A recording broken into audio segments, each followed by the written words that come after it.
So guys next one is money measurement concept. ये बड़ा मतलब जो है बिल्कुल, जब ज़ीरो से गाड़ी शुरू हुई थी ना, कभी यूरोपियंस ने जब ये देखना शुरू किया था तब उन्होंने इस चीज़ को लिखना शुरू किया है। अमेरिकन्स ने तो बाद में देखा था।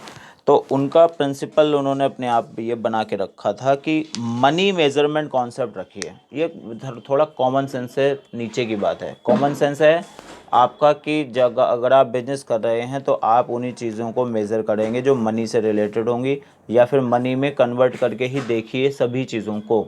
चाहे वो गुडविल हो, गुडविल दिखती नहीं है, इंटेंजिबल है, एग्जिस्टेंस नहीं है ना गुडविल का। हमारा हम कितने फेमस है मार्केट में, हमारा क्या कितना ट्रस्ट है लोगों के बीच में, वो चीज़ दिखती नहीं है। लेकिन हम उसका भी वैल्यूएशन करते हैं कि हमारी एसेट इतनी है, हमारे क्रेडिटर इतने हैं, हमारे डेटर्स इतने हैं, तो हम उसका वैल्यूएशन देखते हैं कि गुडविल कितनी हुई।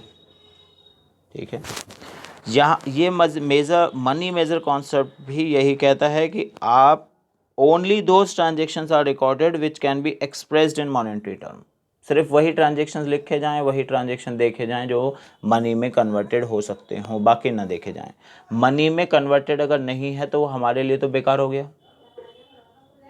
यस और नो? हमारे लिए का मतलब जब हम बिजनेस कर रहे हैं और अकाउंट्स लिख रहे हैं तो हमारे लिए सिर्फ वो चीज़ें फ़ायदेमंद या वही चीज़ें कंसीडरेबल होंगी, वही चीज़ें मीनिंगफुल रहेंगी जो मनी में ट्रांसफ़र हो सकती हों। अगर मनी में ट्रांसफ़र नहीं हो रही है, कोई भी चीज़ मॉनेटरी टर्म में नहीं आ रही है, मॉनेटरी मेज़रमेंट में नहीं है, मेरा कोई मेज़रमेंट उस तक नहीं जाता, तो वो मीनिंगलेस हो जाती है। माने मनी मेजरमेंट कॉन्सेप्ट ये कहता है कि आप उन चीज़ों को लिखें, उन चीज़ों को ही रिकॉर्ड करें जिनको मनी में कन्वर्ट किया जा सकता हो। मनी को ही कंसीडर करना है बस। ठीक है, ये मतलब है। अब एक एग्जांपल में आप ये देख सकते हैं, N efficient dedicated manager is definitely an asset, yes, to the business, but since the monetary measurement is not possible, so it is not shown in the books.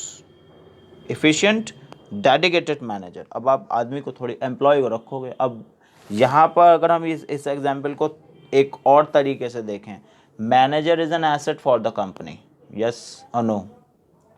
Asset है। अब उस पर एक्सपेंडिचर करती है कंपनी उसकी services लेने के लिए, उसको सैलरी देती है, उसको रिम्यूनरेशंस देती है, उसको अलाउंसेस देती है, ठीक, उसको छुट्टी भी देती है, वो उसके रिलैक्सेशन पीरियड जो आते हैं उनमें, है ना?